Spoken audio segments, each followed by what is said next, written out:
And it's a hard act to follow, I must say. I'm not quite that charming, unfortunately.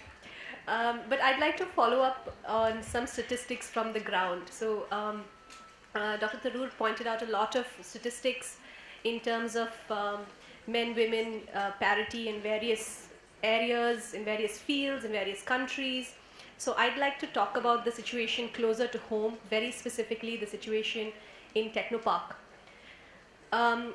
Here, what we have is a very good balance in the junior positions between men and women. So what you see is in the entry level positions, you have about 46% of them are women. Very balanced, very good place to be. But what you will find is as you move higher up on the corporate ladder, the number of women significantly drop.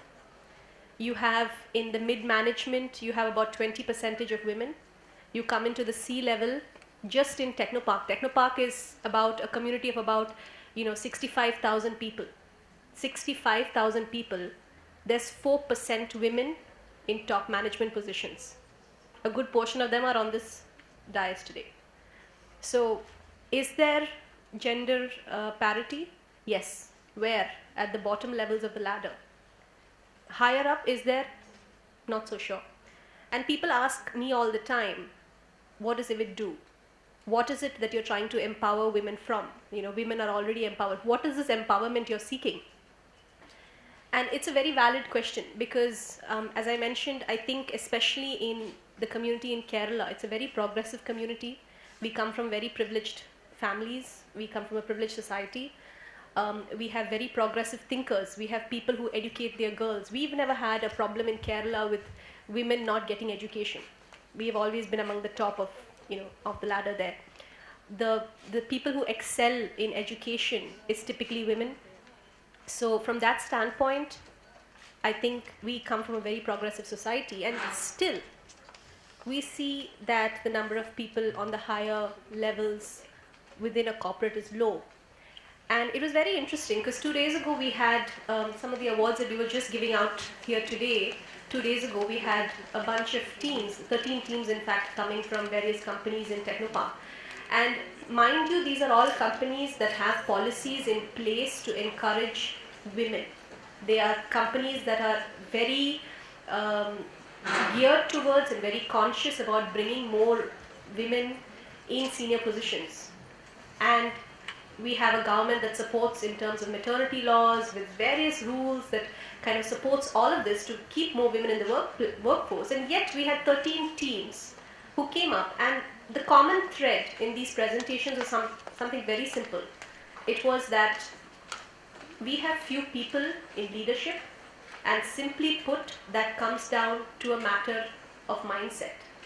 So if you think about the UN theme for the year, which is Think Equal, I think it couldn't be more relevant.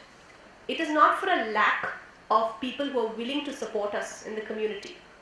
It is not for a lack of opportunities or a lack of policies or corporates that will support us.